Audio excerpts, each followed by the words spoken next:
let us start.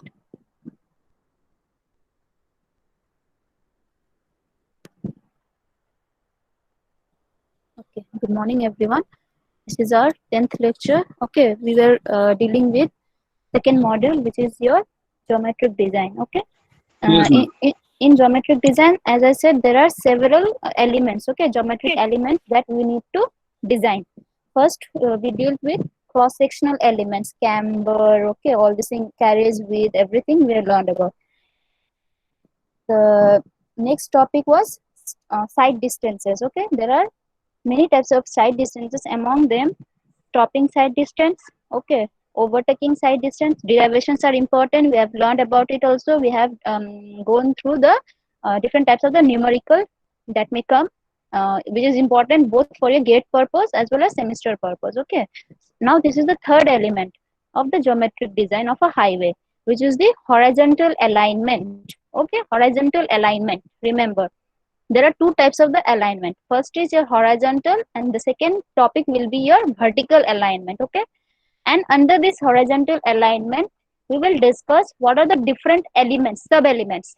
Okay, there are many, as I said, cross sectional element. Under it was cross slope, your what to say, width, carriage width, shoulder width, all these are the sub elements of the cross sectional elements. Okay, and so sub elements of the side distances were your types of the side distance, that is SSD, OSD, ISD, HSD and all. Okay, again for horizontal element there are several sub elements that we must learn. Okay, so mainly derivations is also important, derivations of different elements. Okay, how we can what are the different elements and what are the different formulas, okay, which will be used. We have to learn the derivations also, not only the numericals but also the derivations. Okay, so in this topic, today's topic, I will give idea about different elements that comes under horizontal element. Okay, and among them we will discuss the first topic. Okay, that is the super elevation. I think most of you already have heard about it. Okay, super elevation. Okay, we will discuss about it. See, these are the topics, various horizontal elements. Okay, what are the different horizontal elements are there? Mm, and the important, most important topic, as I said, that this design speed, it is the factor which depends, okay, on which your geometric design depends, whether it may be cross sectional element, whether it may be side distances, horizontal or vertical alignment. In every elements we must have some idea about the design speed. Unless and until if we don't know the value of design speed, we cannot design those elements. Okay, so this plays very important role.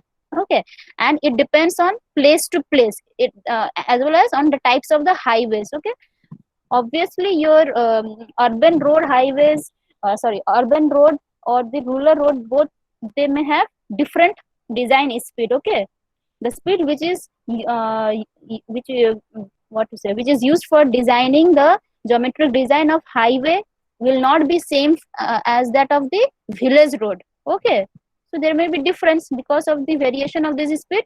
Your elements also varies. Okay, your geometric design also varies from place to place. Okay, it depends on the types of the terrain. As I said, terrain is the longitudinal slope. Okay, terrain of that area, and also it depends on the types of the types of the highways. Okay, whether it is expressway, whether it is national highway, state highway, it will be different. Okay, and we will discuss the horizontal curve. What do you understand by horizontal curve? And today's important topic is the super elevation.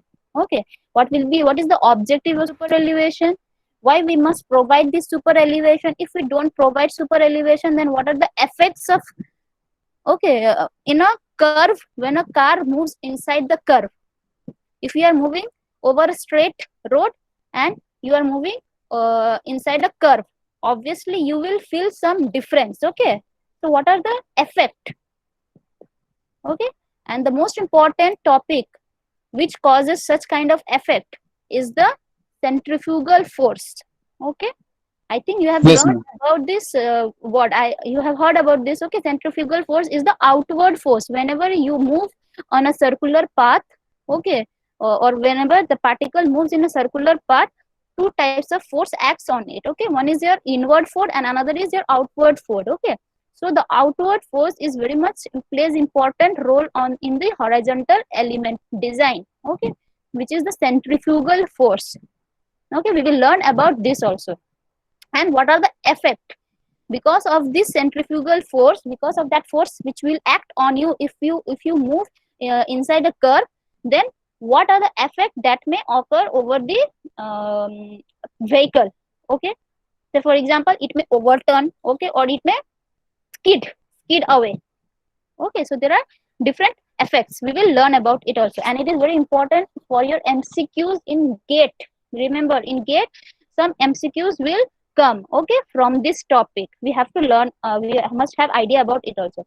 The next important is, as I said, we must have what I say. There are different formulas for designing the different horizontal, whether different geometric design elements. Okay, so as I said, in SSD also we have derived some formula. In OSD also we have derived some formula. Similarly, here also we need to derive formula for super elevation. Okay, and we will learn what we understand by the super elevation also. So this is the topic that we will try to cover. And if time permits, then we will discuss one small problem. Okay. So see, these are the different design the horizontal alignments elements. Okay, the element that come under the horizontal alignment. As we all said that we must have idea of the design speed. Okay, what is horizontal curve, what is super elevation. Apart from the super elevation, what are the different other features that must be designed on the horizontal alignment? Okay, that is the transition curve. Okay, I will discuss as we go in our later lecture. We will discuss all these topics also. Okay, so the first is the transition curve, extra widening.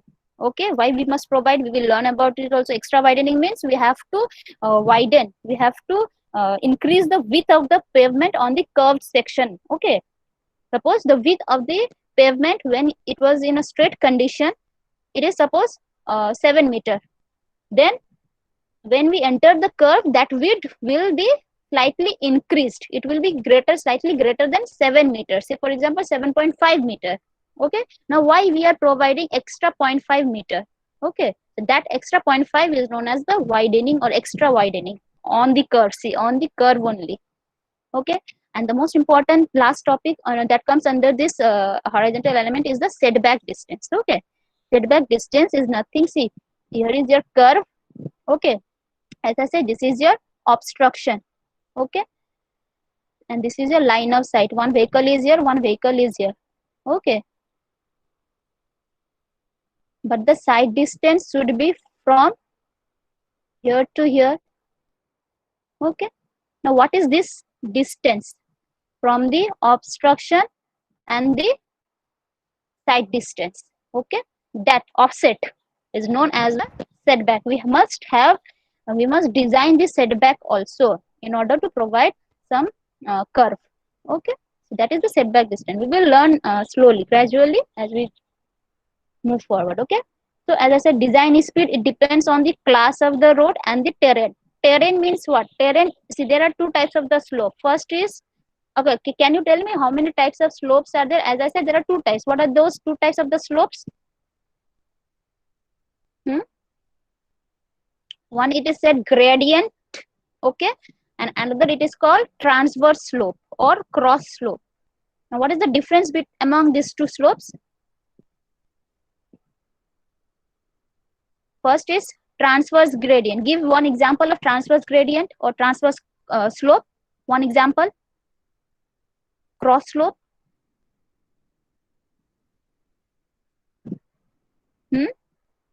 Anyone? Am I audible? Are you here? So tell me, what is the difference between that cross slope and longitudinal slope? Yes, ma'am. Cross slope or transverse slope means what? If this is your road, okay, and the vehicle is moving like this, okay, if we cut this pavement and we will see from here, from this direction. No, cross So is a yes, camber yes, of yes. So geometry. your pavement will look like this. Okay, that is, it will be slightly sloped like this. Okay, So this is your cross slope. An example is camber. Okay. Whereas longitudinal slope is what? Longitudinal slope is this one. Okay. Your vehicle is moving like this. Then this slope, okay, this slope theta is known as the longitudinal slope. Okay. Which was denoted by n percentage in our SSD formula. Okay. And this Yes, is the ma'am. cross slope. Okay. But here we are telling that design speed depends on the terrain. Terrain means longitudinal slope. Okay. Depending on these values of this n, okay, depending on the value of this longitudinal slope, we can classify our region into many types. First is whether this region is plain, okay, whether this region is rolling terrain, whether this region is mountainous terrain, or whether this region is hilly terrain. Okay, it depends upon the n values. More is this value, okay, more the value of n or more the value of theta, that means it is transferred, it is moving, gradually moving towards the hilly region. Okay, lesser the value of theta or value of this n, that means it is converting to the plain region. Okay, so terrain is the longitudinal slope. Okay, clear everyone? Yes, ma'am. Okay, so see this is the classification. Okay, so terrain classification, when a region is said to be plain when that longitudinal slope lies between 0 to 10. Okay, maximum value is how much? 10 percentage. 10 percentage means what? 10 by 100. Okay, that means if you go 100 meter, you will rise 10 meter above. Okay, like this. If you go 100 meter, your elevation will rise by 10 meter. Okay, now see the maximum value for rolling terrain is 25. That means if you go 100, same distance, okay, your rise in the elevation will be 25. Now see which one looks steeper, more steeper, first one or second one? Which one looks steeper, this one or this one? Second. इसलिए that's why it is called rolling. अब देखो steep या mountainous और हिली भी बोलते हैं इसको, ठीक है. अब हिली अगर होगा तो देखो इट इज ग्रेटर देन 60, मतलब if we go 100 metre then it will rise by 60. So ये वाला और स्टीपर लग रहा है, right? So it is more steeper, that means it is converting to hilly region. Okay, so in this manner classification has been given. Okay, Yes, ma'am. see, depending upon this, as I said, it depends on the class of the road and terrain. Design speed may vary. See, this table shows that only. Okay, see here, these are the class of the road, and this is the your, what is this? These are your terrain type. Okay, plain terrain, rolling, mountainous, steep. Okay, see here, plain, obviously your speed will be higher in plain compared to the steeper region, right?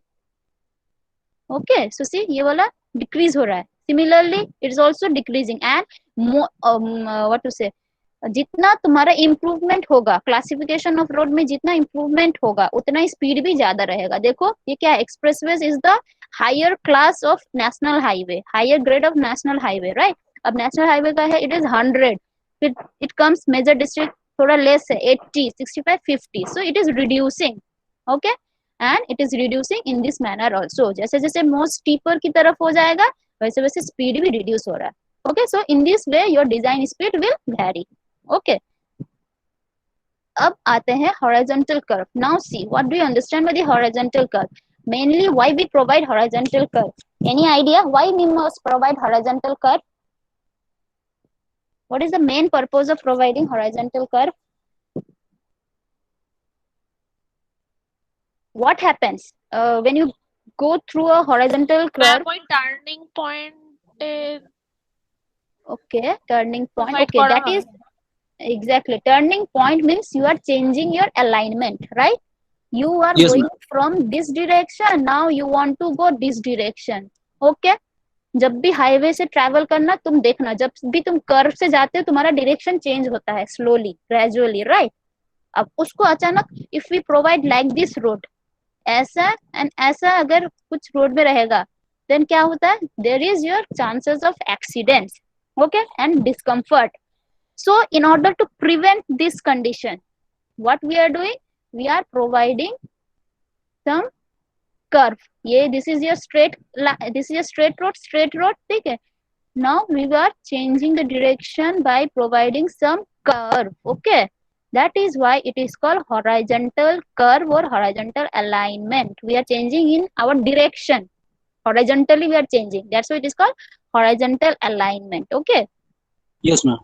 So this is called horizontal curve. As we all know, whenever you enter a curve, जब भी ऐसे circle में enter करते हो, from physics we all know there will be one force acting outward, okay, which will try to push this particle away from this path.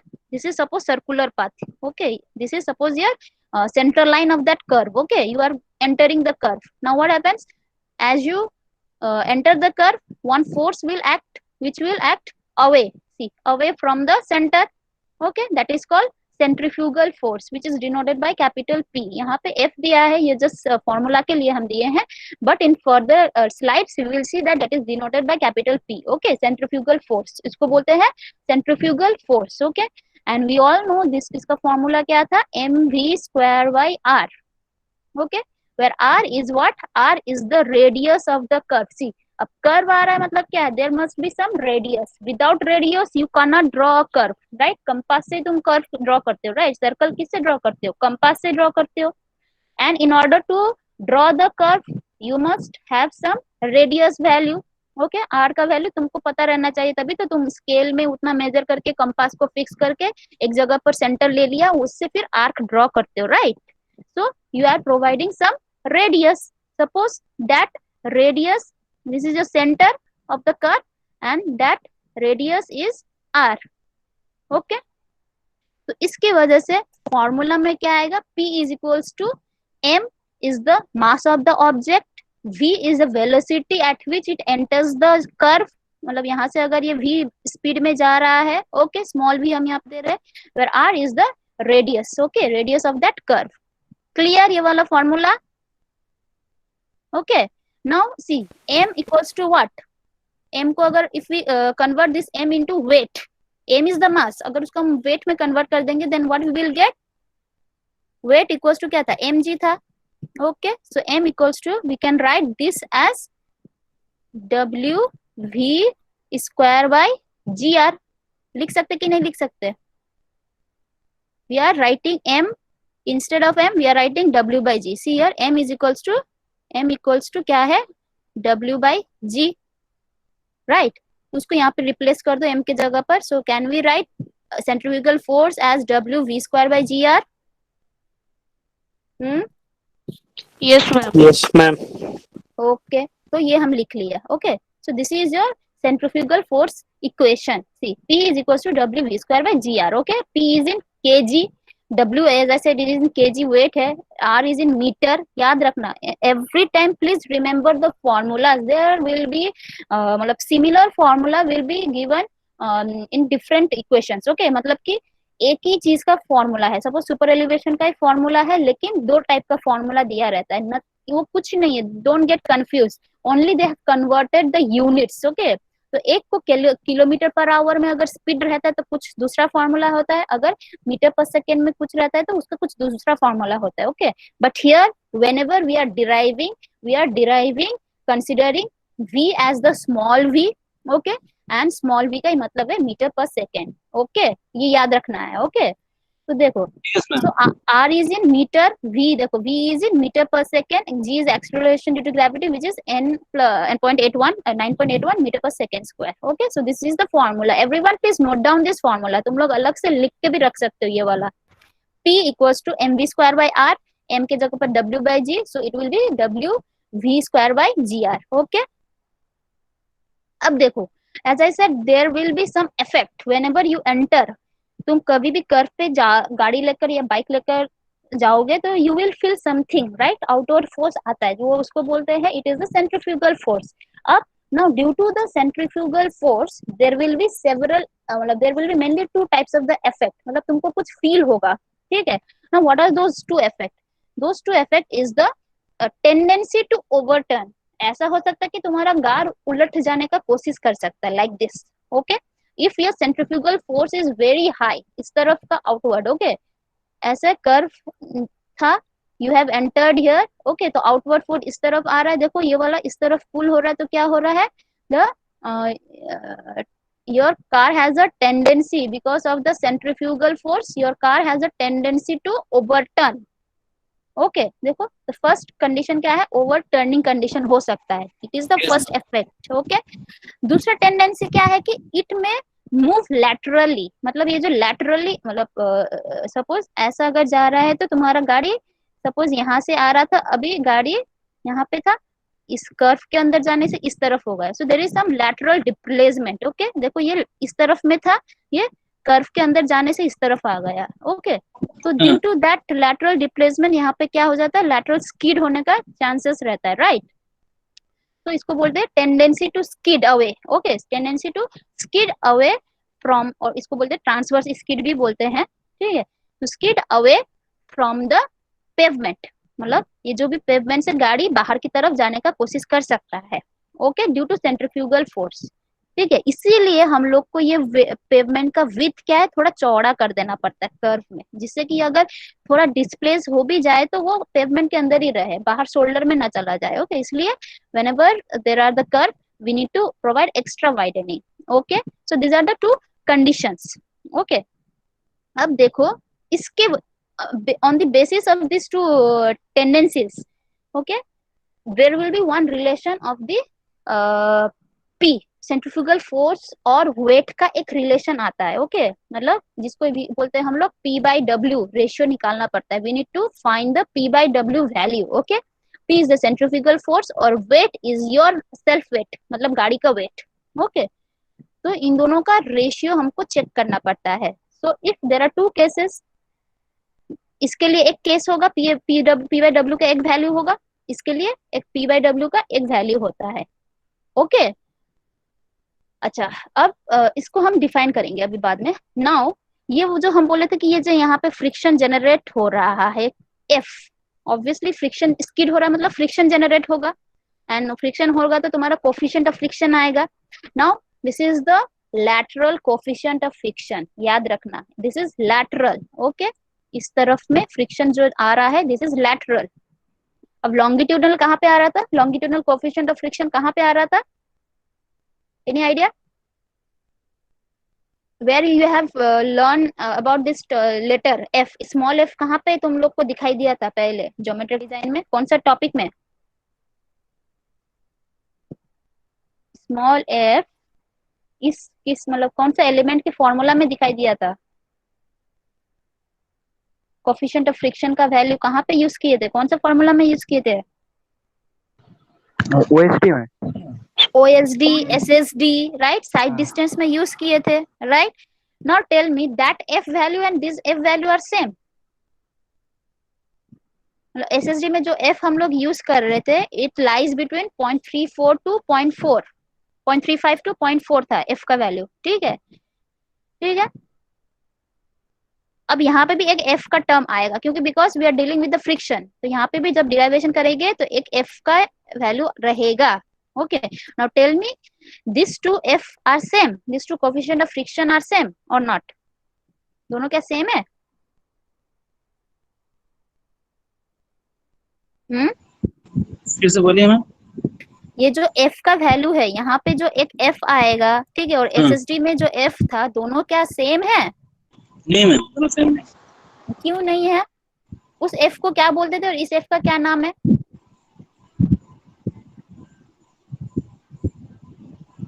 वो वाला F when you were traveling along the direction opposite to the direction of your movement, that F was considered. Okay, that is the longitudinal coefficient of friction. Okay, whereas this is acting laterally, मतलब देखो lateral act कर रहा है, तुम्हारा movement तो इस तरफ है, your vehicle is moving this direction but friction is occurring Lateral. in this direction, right? Yes. तुम्हारा F इस तरफ है, मतलब P इस तरफ एक्ट कर रहा है, whereas friction इस तरफ act कर रहा है, so that is why it is called lateral friction. lateral friction. Okay. अब SSD में क्या था, SSD में था तुम्हारा व्हीकल इस तरफ मूव कर रहा है, ठीक है, मूवमेंट यहाँ पे है और फ्रिक्शन यहाँ पे है, which is parallel, right? मतलब Yes, दोनों पैरेलली एक्ट कर रहा है, so that's why it is called longitudinal.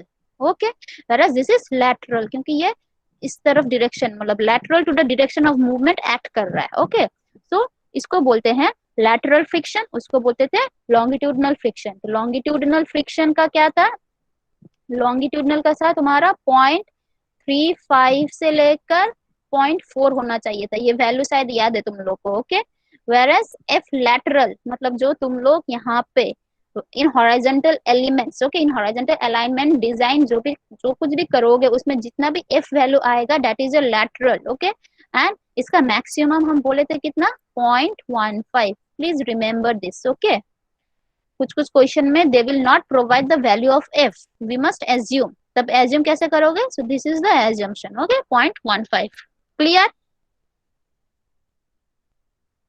Now Yes, see, this is the two conditions. As I said, first is your overturning condition. कैसे आ रहा है देखो, ये एक, this is the cross slope. Okay, remember तुम्हारा गाड़ी perpendicular to the slide movement जा रहा है, slide जो screen है उसके perpendicularly your vehicle is moving. Okay, this is the wheel. Okay, ये जो है चक्का है गाड़ी को, तुम लोग पीछे से देख रहे हो. Okay, and this is the pavement. Okay, अब तुम्हारा ये वाला कैसा था रास्ता, it was like this. Okay, and your vehicle is moving like this. Okay, your this P is Yes. acting here. Okay, और गाड़ी का जो भी चक्का था नीचे उसका F इस तरफ एक्ट कर रहा है, FA and this is FB, मतलब दो गाड़ी का चक्का है. Okay, see, this is A vehicle, this is तुम्हारा क्या है, B vehicle. Okay, this is the outer edge and this is the inside of the curve. मतलब ये क्या है, ये inside of the curve, this is outside of the curve, मतलब बाहर की तरफ है ये. Okay, if you are moving like this then P will be acting outward as I said. So outward का मतलब ये वाला edge क्या है, pavement edge, that is the outward edge. Okay, and this is the inward edge. तो वैसे यहाँ पे जा रहा है और देखो क्या क्या फोर्स एक्ट करता है इसके ऊपर. If there is no super elevation, plain रास्ता है और कर्व है, तो कैसे क्या क्या एक्ट करता है, कर्व के अंदर घुस रहे हो मतलब क्या है, P तो एक्ट करेगा विच विल एक्ट आउटवर्ड की तरफ, ऐसे एक्ट कर रहा है. ठीक है, and your weight will act perpendicular to the surface. ठीक है, परपेंडिकुलरली एक्ट कर रहा है W. ठीक है, सेल्फ वेट तो एकदम नीचे एक्ट करेगा. ठीक है, now let us consider moment. Right, force into the radial distance, मतलब ये वाला पॉइंट में हम पकड़कर टॉर्शन की तरह जो होता है मोमेंट यूज कर रहे हैं. Okay, so P force into this distance is how much? What is the distance? It is h. Okay, height मतलब denoted by h. Okay, which is the तुम लोग का क्या बोलते हैं, जहाँ पे CG है उसका height from the surface. Okay, suppose that is your h. Okay, so P into h must be, अगर overturn नहीं होना है तो क्या करना है, ये गाड़ी को इक्विलिब्रियम कंडीशन में रखना है. We must keep this vehicle in the equilibrium condition. Clear? Equilibrium condition के लिए क्या हो रहा है, इससे जो भी तुम्हारा टॉर्सन क्रिएट होगा, इसके वजह से जो भी तुम्हारा मोमेंटम क्रिएट हो रहा है must be equal to the momentum created by this weight. Right, समझ में आ रहा है, मतलब P की वजह से जो मोमेंटम क्रिएट हो रहा है must be equal to the weight की वजह से जो मोमेंटम क्रिएट होगा. ओके, सो फॉर्मूला क्या है, force into that distance. Suppose ये वाला पॉइंट को we are taking about this point, momentum about this point. Okay, so P into that distance of this point from the force. Force कहाँ पे act कर रहा है, इस लाइन पे एक्ट कर रहा है, तो ये वाला फोर्स और ये वाला पॉइंट का डिस्टेंस कितना है, h है. ओके, ये वाला एक्ट कर रहा है किस तरफ, it is acting in this direction. Okay, so P into H must be equals to, ये वाला एक्ट कर रहा है इस डायरेक्शन में, वेट में एक्ट कर रहा है इस डायरेक्शन में, and the distance between this point and this point is how much. अगर ये पूरा B है, दोनों टायर के बीच का डिस्टेंस अगर B है, so that is small b by 2, क्योंकि CG एक्ट करेगा एकदम सेंटर में. राइट, तो W into B by 2. अब दोनों को इक्वेट कर दो. ठीक है, इक्वेट करने के बाद क्या कर रहा है, P into H equals to W into B by 2. P by W कर दो और B H को इस तरफ लेकर जाओ, ये वाला इक्वेशन आएगा. एज आई सेड, दोनों कंडीशन के लिए we must find P by W ratio. Okay, that is called centrifugal ratio. Okay, तो सेंट्रीफ्यूगल रेशियो देखो, फॉर स्टेबल कंडीशन अगर क्वेश्चन आएगा कि स्टेबल कंडीशन के लिए जहां पे ओवरटर्निंग नहीं होगा, तो obviously the momentum created by the P must be equal to the momentum created by the W. नहीं तो क्या हो जाएगा, अगर P का वैल्यू, P से मोमेंटम ज्यादा क्रिएट होगा, ठीक है, कंपेयर टू द वेट, तो क्या होगा, ये ओवरटर्न होगा कि नहीं होगा. P से जो भी तुम्हारा मोमेंटम क्रिएट हो रहा है, it is greater then the momentum created by the W. तो ये गाड़ी क्या उलट जाने का चांस है इसका, नहीं कि नहीं है. ये वाला अगर ज्यादा है कंपेयर टू दिस वन, है मैम, उलट जाने का चांस है. उलट जाने का चांसेस है, राइट. तो उसी हिसाब से हम लोग बोल सकते हैं, if P is greater than W, our that vehicle may get overturned. Okay, so P by W अगर greater than something रहेगा, so it will be overturn. अब हम लोग बोले थे कि ये ओवरटर्न कब नहीं रहेगा, कब ओवरटर्न मैक्सिमम लिमिट इसका क्या है, जब ये दोनों इक्वल होगा. ठीक है, और इसकी वजह से जो मोमेंट है, इसकी वजह से जो मोमेंट है वो इक्वल होगा, तभी हम लोग कह सकते हैं कि this is in stable condition.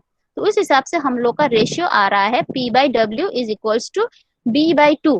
ठीक है, अगर ये वाला इक्वेशन सेटिस्फाई करेगा तभी ये ओवरटर्न नहीं करेगा. ठीक है, या हम लोग बोल सकते हैं if P by W is less than equals to B by 2H, okay, then there will be no overturning. अगर P by W greater than this value हो जाएगा, ग्रेटर देन दिस वैल्यू अगर हो जाएगा, मतलब P का value थोड़ा ज्यादा है. ओके, सो क्या हो जाएगा, obviously our vehicle has a tendency to overturn. तो तुम लोग को MCQ में पूछा जा सकता है कि what are the conditions for no overturning. Okay, in the circular curve, कोई भी अगर हॉरिजॉन्टल कर्व में नो ओवरटर्निंग कंडीशन क्या है, तो बहुत सारा ऑप्शन देगा, whether it is P by W equals to less than greater than B by 2H, ये क्या है वो क्या है बोलेगा. तो this is the answer. Okay, clear. Overturning case के लिए we must have this condition, critical condition satisfy करना है, that is your centrifugal ratio must be lesser than P by 2H. Okay, where B is the distance between the two wheel and H is the CG, height of the CG from the surface. तो देखो यही बोल दिया है. Okay, for equilibrium condition that value P by W must be equals to B by 2H. Okay, that means that there is a danger of overturning when the centrifugal ratio P by W attains B values of B by 2H. ठीक है, अगर उससे थोड़ा ज्यादा हो जाएगा तो वो ओवरटर्न कर देगा.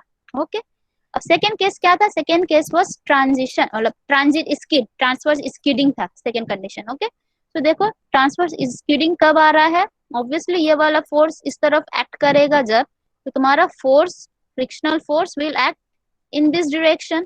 Okay, so we can say that again we know that कोई भी ऑब्जेक्ट अगर रहेगा, ठीक है, फ्रिक्शन फोर्स इस तरफ एक्ट कर रहा है, so F is equals to क्या कर सकते हैं हम लोग, इसका normal reaction N. Okay, and इसका परपेंडिकुलर वेट अगर W है, so F is equals to हम लोग लिख सकते थे F into N, ऐसा लिख सकते हैं ना हम लोग. सिमिलरली यहाँ पे देखो ये वाला है FA and it is denoted by FB. Suppose this is the A wheel and this is the B wheel. Okay, तो A इस तरफ एक्ट कर रहा है, FB इस तरफ एक्ट कर रहा है. Okay, so FA is equals to क्या था, mu into normal reaction. Okay, sorry, F into normal reaction, वे नॉर्मल रिएक्शन को हम लोग डिनोट कर रहे हैं यहाँ पे N से नहीं, RA, A व्हीकल पर normal reaction, R reaction at the A. Okay, similarly reaction at the B होगा ये वाला. Okay, reaction at the B is this one. Okay, so हम लोग लिख सकते हैं F इक्वल्स टू है F into RA, FB equals to है F into RB. Okay, reaction at B. अब दोनों को इक्विलिब्रियम में रखना है, मतलब वो ट्रांजिशन स्किड नहीं होगा, ट्रांसवर्स स्किडिंग नहीं होगा. कब नहीं होगा, एनी आइडिया? अगर ये वाला P value is greater than summation of this two, इन दोनों का फ्रिक्शन से अगर ये वाला P ज्यादा है, this is what, this is the resisting force, right. और जो एक्ट कर रहा है क्या, P centrifugal force, this one. अगर ये वाला फोर्स इन दोनों से ज्यादा रहेगा तो ये स्किड करेगा कि नहीं करेगा? नहीं करेगा मैम। नहीं करेगा, करना चाहिए क्योंकि फोर्स ज्यादा आ रहा है, राइट। तुम्हारे ऊपर बाहर से एक्सटर्नल फोर्स ज्यादा आ रहा है, राइट। अब ये तो करेगा ही, राइट। और स्टैटिक कंडीशन मतलब कि नहीं जब करेगा कब होता है, when this both are same, equal value जब रहेगा तब we can say that it will not create transverse skidding, okay. तो इसीलिए यहाँ पे देखो फॉर इक्विलिब्रियम, हर किसी में हम लोग इक्वेशन जब भी डिराइव करते हैं we are considering for the equilibrium condition, मतलब कि मतलब स्टैटिक कंडीशन के लिए, राइट, इक्विलिब्रियम में होना चाहिए। तो देखो P is equals to F for equilibrium condition, we can say that this P must be equals to summation of FA and summation of FB, okay, where FA is F into RA, F into RB। अब F common ले लो, RA plus RB ले लो। अब देखो this value plus this value must be equal to this value, right? Normal reaction must be equal to the weight, right? तो देखो इस direction में क्या है, ये डायरेक्शन में दो फोर्स है, that is R A plus R B must be equals to W. वही यहाँ पे हम लोग लिख दिए, देखो R A plus R B equals to W, okay. So we can say that P by W is equals to F. Now this under equilibrium condition, this is the condition which is to be satisfied for transverse skidding नहीं होने के लिए, transverse skidding नहीं होने के लिए, ठीक है। Your P by W must be equals to the coefficient of lateral friction, ठीक है। इसीलिए देखो if P by W is less than F, obviously ये safe ride होगा, मतलब कि कोई skid, ये तुम्हारा, तुम जैसे जिस डायरेक्शन से जा रहे थे उसी मतलब उसी लाइन से तुम क्रॉस करोगे, मतलब उसको भी पार कर दोगे, राइट, सर्कल को भी। लेकिन जब भी ये वैल्यू क्या बोलते हैं, F तुम्हारा F it becomes lesser than this value, मतलब क्या है, ये पूरा ही कम हो जाएगा, रिएक्शन मतलब जो फ्रिक्शनल फोर्स जो है इट विल बी लेसर, ठीक है। अब ये लेस हो जाएगा मतलब ये वाला ज्यादा हो जाएगा, तो ये ज्यादा हो जाएगा मतलब क्या है, ये it has a tendency to move outward, right. So skidding का चांसेस रह सकता है। So this is second condition, okay. तो एमसीक्यूज में ये दोनों कंडीशन जनरली आता है, this one for no overturning and this one for safe riding, okay. तो यहाँ पे वही सब एक्सप्लेन किया हम, ओके। देखो यही सब एक्सप्लेनेशन है। अब नेक्स्ट टर्म आते हैं। So these are the two condition, remember two condition MCQs के लिए, ओवरटर्निंग इफेक्ट एंड योर क्या बोलते हैं, transverse skidding effect, okay. whereas P by W is the centrifugal ratio, okay, and P by W को उस वाले formula से, ये जो था इस वाले से हम लोग लिख सकते क्या, P by W must be equals to V square by GR, ये भी याद रखना है, डिराइवेशन में ये काम आएगा। P by W is equals to V square by GR, okay, ये याद रखना है अभी फिलहाल। Now let us go to the super elevation. So see, अब तुम्हारा क्या है, in order to prevent this two effect, एक है कि ट्रांसवर्स स्किड ना हो, ठीक है, एक है कि ओवरटर्निंग इफेक्ट ना हो। In order to prevent this things on a curve we must provide some super elevation. Now what is super elevation? Super elevation is the rise, okay, इसको एलिवेट कर देना है। किसको एलिवेट करना है? आउटर एज को। ये कर्व जा रहे हो तुम, सेंट्रीफ्यूगल फोर्स इस तरफ आउटवर्ड की तरफ एक्ट कर रहा है, मतलब this edge is the outward edge and this is your inner edge. So you are rising the outward edge compared to the inner edge। देखो इनर एज का एलिवेशन सेम है, ठीक है, सिर्फ आउटर एज को थोड़ा हम बढ़ा दिया है, हाइट बढ़ा दिया है, okay. So this rise in the elevation of the outer edge compared to the inner edge is known as the super elevation। याद रखना, एक है super elevation rate, okay, and another is your क्या बोलते हैं, सुपर एलिवेशन, ठीक है। ये जो राइज हो रहा है डिस्टेंस में अगर हम कंपेयर करेंगे, ठीक है, अगर इसको हम सेंटीमीटर मीटर अगर इसमें कुछ भी बोलेंगे that is super elevation, okay. अगर इसको हम थीटा में करेंगे, ठीक है, थीटा या ई, ओके, इसका और एक है टर्म है स्मॉल ई, अगर इसमें डिनोट करेंगे तो that is your rate of super elevation, okay, super elevation rate and this is the super elevation height या एलिवेशन, सिर्फ super elevation.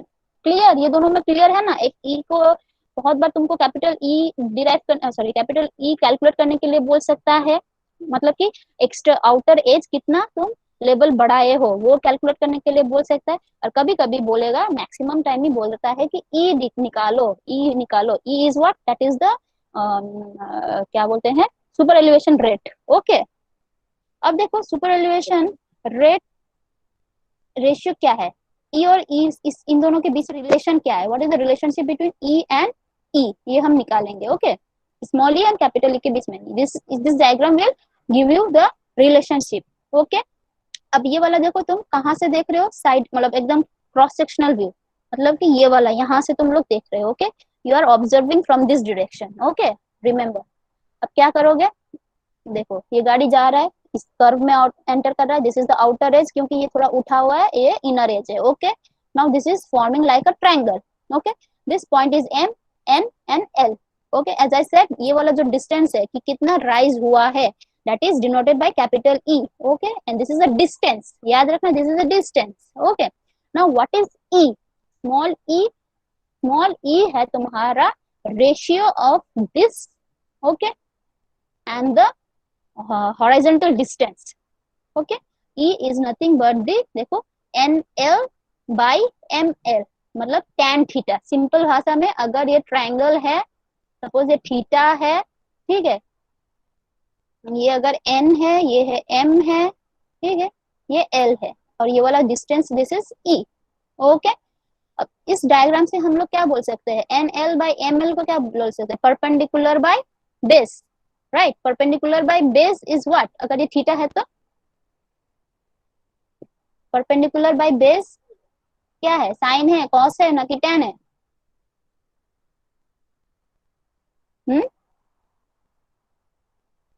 tan theta equals to, ये वाला ट्रायंगल से बोलो tan theta equals to what is the formula, tan theta का formula क्या है, hello ma'am लंबो बाय भूमि। लंबो बाय भूमि, लंबो मीन्स योर हाइट, परपेंडिकुलर, भूमि मीन्स बेस। राइट, मतलब N L by M L लिख सकते कि नहीं लिख सकते, tan theta is equals to, right, लंबो बाय भूमि जेटा बोलछो, राइट।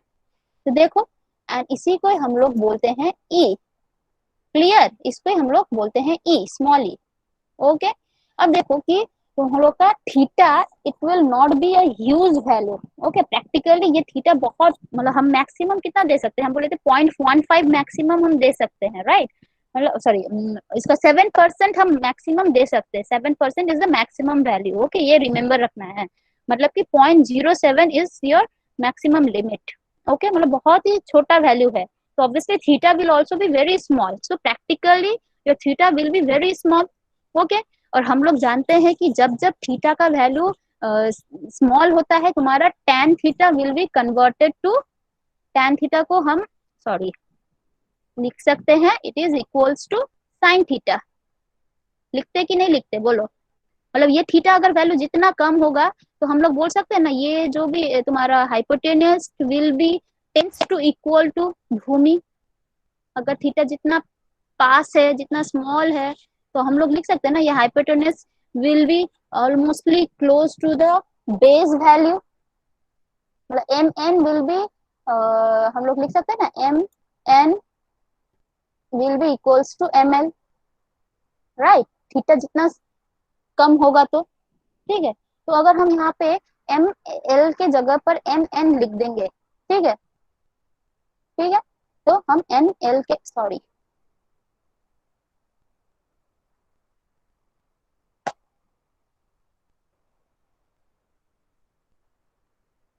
हेलो,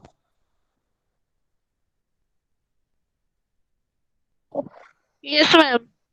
দাঁড়াও আমার কি যে হচ্ছে বুঝতে পারছি না, হ্যাঁ বলুন মা।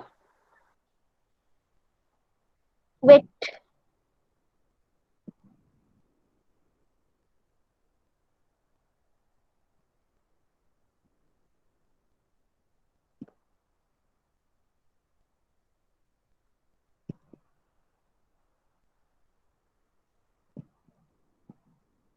अच्छा, हम कहाँ पे थे, So we can say that our tan theta will be converted to sin theta.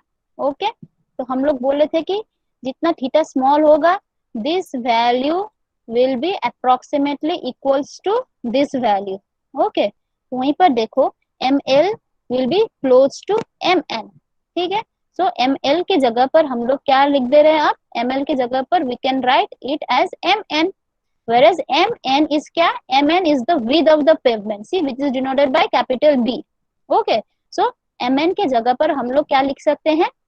B, right? So E के जगह पर आ जाएगा, क्या हो जाएगा? NL by mn. Okay, where NL is your E and your mn is your B.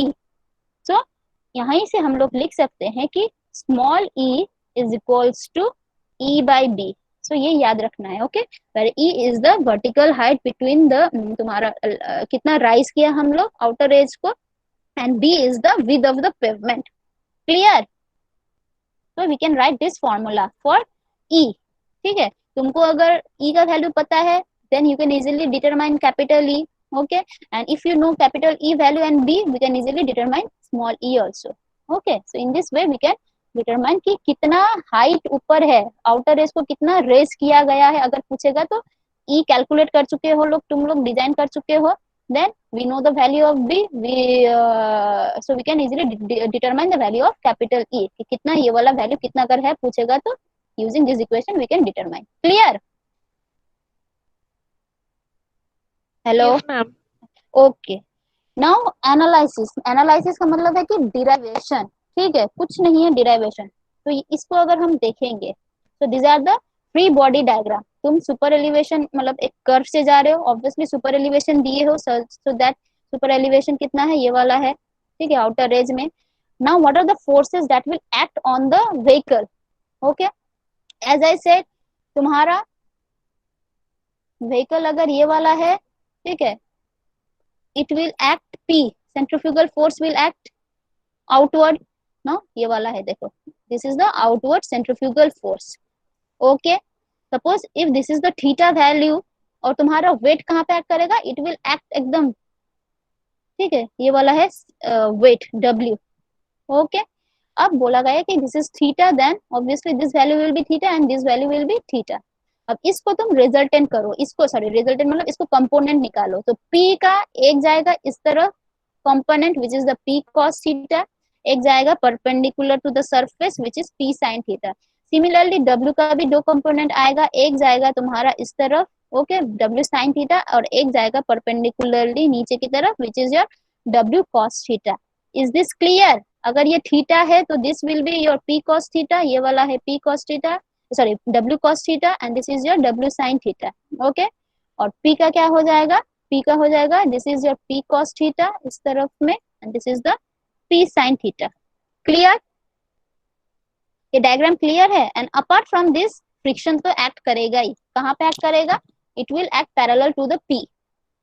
ठीक है, तो देखो, sorry, opposite to the direction of the P. अगर P इस तरफ जा रहा है तो तुम्हारा friction will be in this direction. So देखो, जहां पे तुम्हारा घिसन हो रहा है व्हील का टायर और सरफेस में, वहीं पे तुम्हारा फ्रिक्शनल फोर्स जनरेट हो रहा है. ठीक है, सो अगर इन सबको अगर हम क्या बोलते हैं फ्री बॉडी डायग्राम करके इक्वेट करेंगे तो कैसा होगा? फर्स्ट दो एक्सिस है, ठीक है, this is your Y Y axis, this is your X S axis.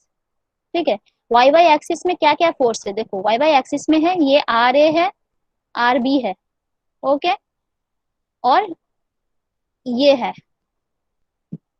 W को हम मतलब तोड़ दिए है, W का दो कंपोनेंट में कर दिए, तो ये वाला हम कंसिडर नहीं करेंगे, एक W कॉस करेंगे, ठीक है, और P का भी दो भाग में कर दिया, P का ये वाला component we will consider. Okay, so can we say that RA plus RB is equals to summation of this two values? लिख सकते हैं ना हम लोग? RA प्लस RB, ये दोनों क्या अपवर्ड में जा रहा है acting, and this are the downward force. So this plus this must be in equilibrium condition, this must be equal to summation of this. Can we say? Yes ma'am. Yes, ma'am. ठीक है, ये याद रखना है. Okay, so RA plus RB will be equals to P sin theta plus W cos theta, ये याद रखो. Okay, ये प्लस होगा यहाँ पे। ओके, और अब आते हैं हम लोग तुम्हारा इस वाले डायरेक्शन वाले में। इस वाले जो डायरेक्शन में जो जो फोर्स है उसको इक्वेट करेंगे। ओके, तो इस वाले फोर्स में देखो क्या क्या इक्वेट कर सकते हैं। देखो P cos थीटा। ओके, अगर इसको हम पॉजिटिव पकड़ेंगे P cos थीटा, इसका ऑपोजिट में कौन सा फोर्स एक्ट कर रहा है? देखो ये वाला कर रहा है, कर रहा है ना। Yes, तो ma'am. P cos theta will be equal to ये वाला। ठीक है, और कौन कौन फोर्स एक्ट कर रहा है इसके ऑपोजिट में? ये वाला एक्ट कर रहा है। देखो ये दोनों एफ ए और एफ बी।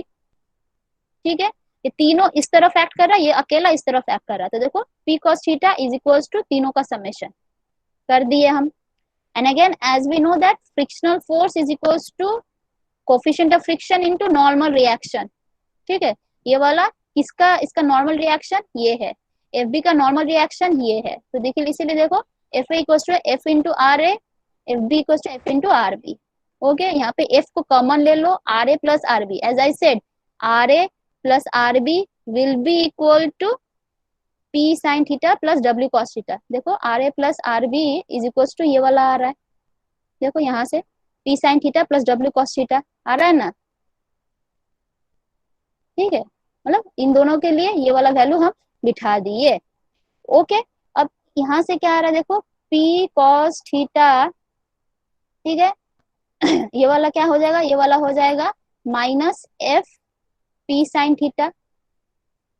मतलब ये वाला अगर तोड़ेंगे तो क्या आएगा? This is F P sine theta. अब इसको इस तरफ लेकर जाओ तो minus F P sine theta होगा। ओके, वेरएज यहाँ पे रहेगा क्या, बचेगा क्या? यहाँ पे बचेगा W sine theta plus F W cos theta. ये मानते हो ना सब लोग?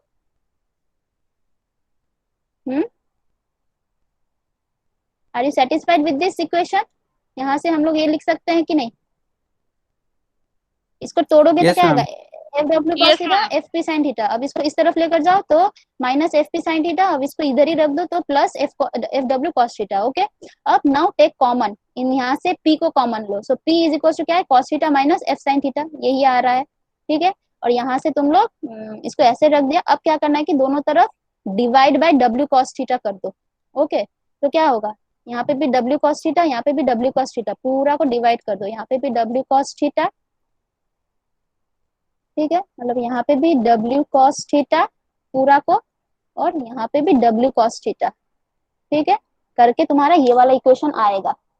ओके, मतलब क्या होगा? P by W, cos by cos क्या है? 1 है, साइन बाई कॉस तुम्हारा क्या है? 10 है। ठीक है, अब डब्ल्यू डब्ल्यू तो कट जाएगा यहाँ पे, तो यहाँ पे क्या आ जाएगा? Sine by cos is 10, cos cos minus करके एफ आ रहा है। क्लियर? ये इक्वेशन कैसा आया? क्लियर है ना? Yes, ma'am. सबको क्लियर है? सिंपल है। देखो Yes, ma'am. अगर इसको पूरा को तुम डब्ल्यू कॉस से माइनस डिवाइड कर दोगे तो क्या होगा? P by W cos theta by cos theta, तो क्या हो जाएगा? कट जाएगा, जब शुद्ध पी बाई डब्ल्यू रहेगा, मतलब अंदर 1 रहेगा। फिर P by W F sine theta by cos theta क्या रहेगा? पी बाई डब्ल्यू को बाहर निकालो, एफ साइन बाई कॉस रहेगा विच इज tan थीटा, तो एफ tan थीटा। ठीक है, तो ये ट्राई करना, ये इजी है, कुछ नहीं है। ठीक है, तो हम लोग लिख सकते हैं P by W is equals to tan plus F by, इसको नीचे की तरफ लेकर जाओ तो 1 माइनस एफ tan थीटा। ठीक है, मतलब ये वाला इक्वेशन देखो, P by W centrifugal ratio as I said P by W is tan theta, मतलब tan theta plus F by 1 minus F tan theta. Okay, this is your P by W, ऐसा आएगा। Okay, इतना clear है? अब हम लोग जानते हैं कि इसका मैक्सिमम वैल्यू कितना है? एफ का maximum, this is the lateral friction. देखो लैटरली एक्ट कर रहा है, लैटरल कोफिशिएंट ऑफ फ्रिक्शन का मैक्सिमम वैल्यू इज 0.15। ये हम पहले ही बोल चुके हैं। ओके, 0.15। वेरस ये क्या है? tan theta is nothing but the E value. Okay, और ई का भी मैक्सिमम वैल्यू इज योर 0.07, मतलब 7%, 0.07 या 7%। ओके, अगर दोनों को मल्टीप्लाई कर दोगे फिर -1 से ये कर दोगे तो कितना वैल्यू आएगा?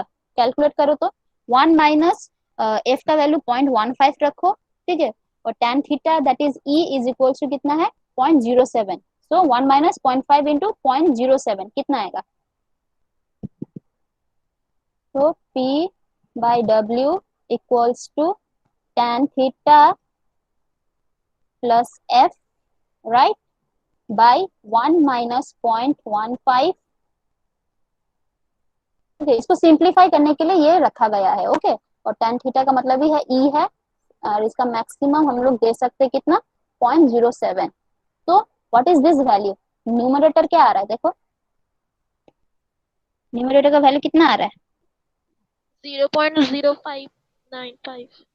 0.05, 1 माइनस हाँ 0.15 इंटू 0.07, 0.9895 तो राइट, इट इज अप्रोक्सीमेटली कितना है, अप्रोक्सीमेटली ये इसका वैल्यू अप्रोक्सीमेटली हम लोग कंसिडर कर सकते हैं 1, मतलब 0.98 ऐसा आ रहा है, तो हम लोग इसको approximately we can consider this as 1 value. ठीक है, तो अगर इसको हम सिंप्लीफाई करेंगे so we can write that P by W is equals to tan theta plus F, ऐसा लिख सकते हैं क्योंकि न्यूमरेटर का वैल्यू 1 आ रहा है। ओके, सॉरी डिनोमिनेटर का वैल्यू 1 आ रहा है।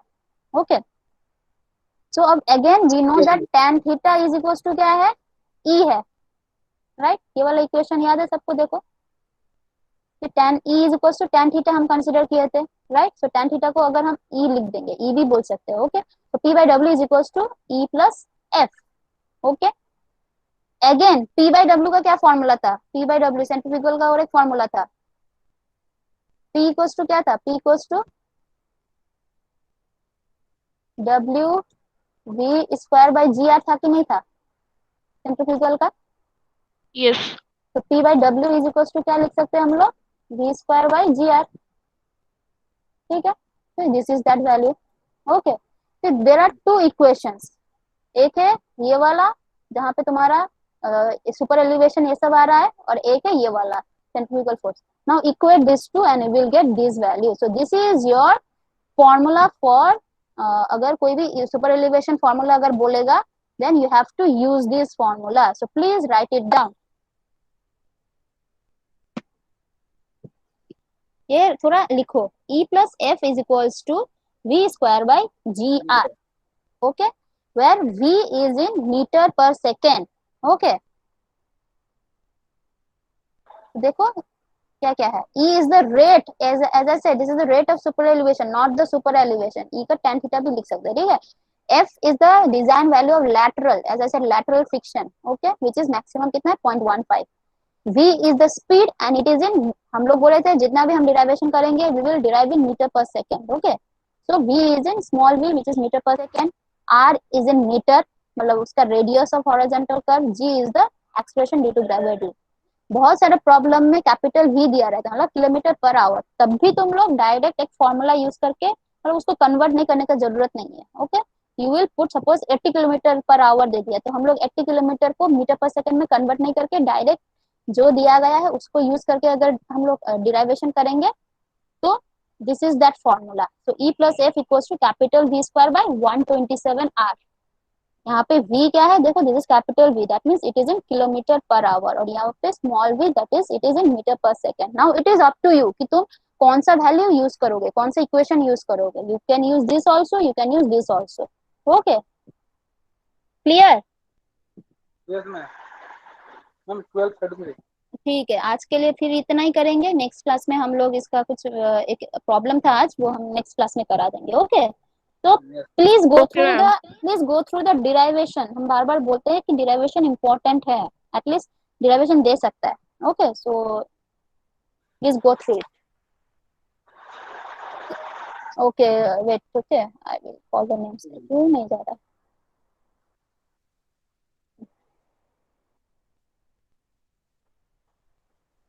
ओके, तो अंकुश पाल, अनिश कुमार, सन्नी कुमार, पूजन, रोनित, आबिर, भास्कर, अमर्ता, अनिमेश, मौली, सौविक, अनुपमा, मोहम्मद महबूब, अरिंदम, सौविक, शुभदीप, राकादास, सत्यजीत, अनमोल आलम, शुभज्योति, कुहेली, अब्दुल रकीब, सौरभ रॉय, आकाश सेन, विवेक रॉय, श्रीमय कयाल, सायन देव, विश्वजीत मंडल, मानव दास, प्रणव आदव। और क्यों नहीं तो तो ना सब Okay, then you may leave everyone. Thank you.